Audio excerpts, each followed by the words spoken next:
Okay, here's a good one. She said, I'm 130 pounds down, which is fucking amazing. Huge congrats. Let's go. I'm 130 pounds down and I'm scared shitless it's all going to come back. Help. What would your advice be? First of all, unbelievable accomplishment. Yeah. Assuming that you wanted to and had to lose that weight to be healthier, which seems to be the case. I think my advice, yeah.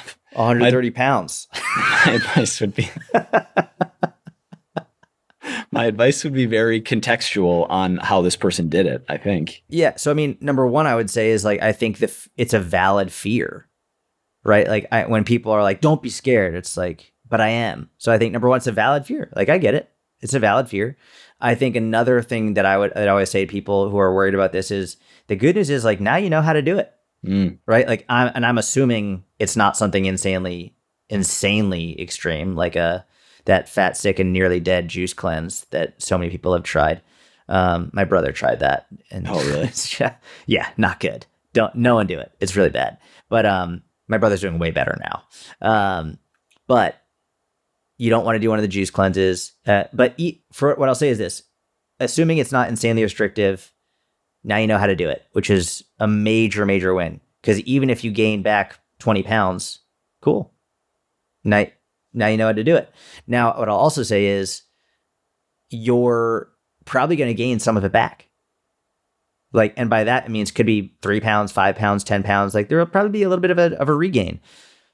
That's normal. Like, because maintenance is a little bit of a fluctuation. Like anyone can fluctuate between 5, 10 pounds, like top or bottom, like from their high to their low. Don't go into a spiral as soon as you gain a couple of pounds. Don't freak out because, oh my God, I've gained a couple pounds. So that means I'm going to gain 128 pounds back because you gained 2. Like that's not how it works. It's normal to have fluctuations. I would clearly establish, hey, this is my top and this is my bottom. This is like the top end of the range that I'm okay being at, like could be 5, 7 pounds above where you are now. And this is the bottom end of the range where I want to be. If you get to that top end of the range, you have a non-negotiable, like I'm back on my shit. Like I'm tracking my calories, I'm weighing my food, like until I get back down to a more comfortable range that isn't here.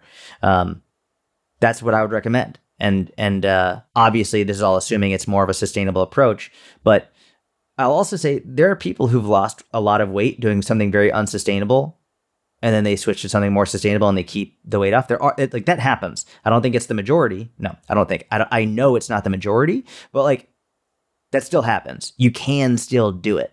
You just got to be aware of portion control. And I think the best thing you can do is keep track of your calories. Track your calories. Like it's the one. Nothing is surefire because even if you're tracking, you can still overeat. You can still say fuck it.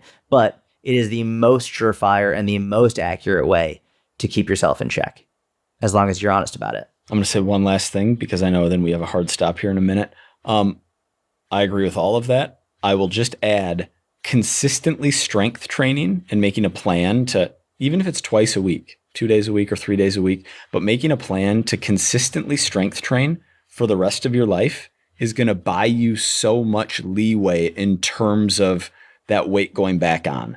Because even if you're in a surplus for a period of time, if you're consistently strength training, you're turning over glycogen stores, let's say you gain 3 pounds over a month, a decent percentage of that is muscle tissue. There's so many benefits for maintaining a healthy body weight that come from consistent strength training. I would make that a top priority going forward.